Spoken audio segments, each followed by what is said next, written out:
আমাদের উপর যদি অন্যায় হয়, 27 বছর ধরে আমরা অন্যায় সহ্য করেছি, কিন্তু এরপরে আর একটা বোনের উপর যদি হাত উঠে, আমরা পুরো বাংলাদেশের জেলায় জেলায় আগুন জ্বালিয়ে দিব।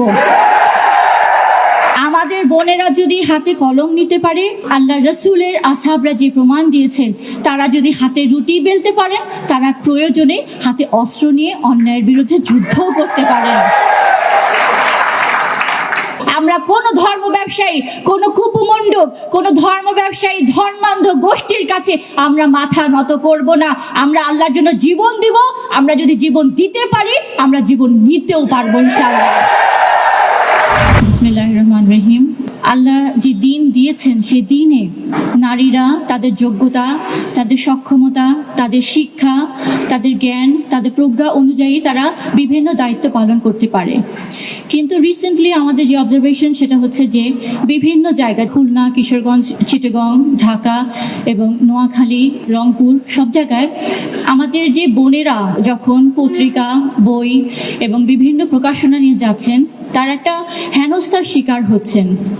আমাদের এই বোনদের উপরে যারা বারবার করে এরকম আক্রমণ করছে, প্রথমে তারা বোনদেরকে দেখে যে কথাগুলো বলে থাকে যে তোমার পর্দা কোথায়, তুমি বাইরে এসছো কেন, এবং যারা এই কথাগুলো বলছে তারা কিন্তু, আমরা সব ভিডিও ফুটেজ থেকে দেখি, আপনারাও দেখলেন, সবাই কিন্তু দাড়ি আছে মুখে, মাথায় আছে টুপি, এবং তারা সবাই বেশিরভাগই মাদ্রাসার এডুকেটেড ব্যাকগ্রাউন্ড থেকে এসেছে।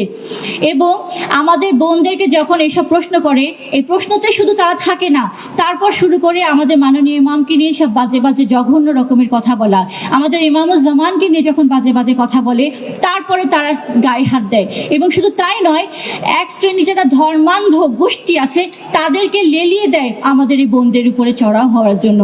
আমি সরকারকে আজকে বলতে চাই, আমরা আইন মান্যকারী একটা আন্দোলন, আমরা আইনকে শ্রদ্ধা করি, কিন্তু তার মানে এই নয় যে আমার মেয়েরা যখন পত্রিকা বিক্রি করতে যাবে, যখন তারা প্রকাশনা নিয়ে, তারা যখন মহাসত্যর একটা প্রতিষ্ঠা করার আহ্বান নিয়ে যখন মানুষের কাছে যাবে, তখন এই ধর্ম ব্যবসায়ী শ্রেণীদের দ্বারা তারা আক্রান্ত হবে, তারা হামলার শিকার হবে, তারা হেনস্থা হবে। এটা আমি আজকে সরকারকে আজকের এই মঞ্চ থেকে বলতে চাই।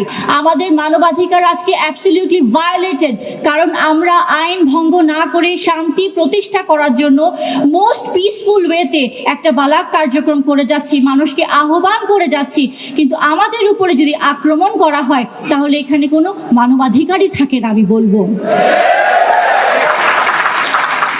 আমি সরকারকে খুব ক্লিয়ারলি বলতে চাই যে আমাদের বোনদের উপরে যদি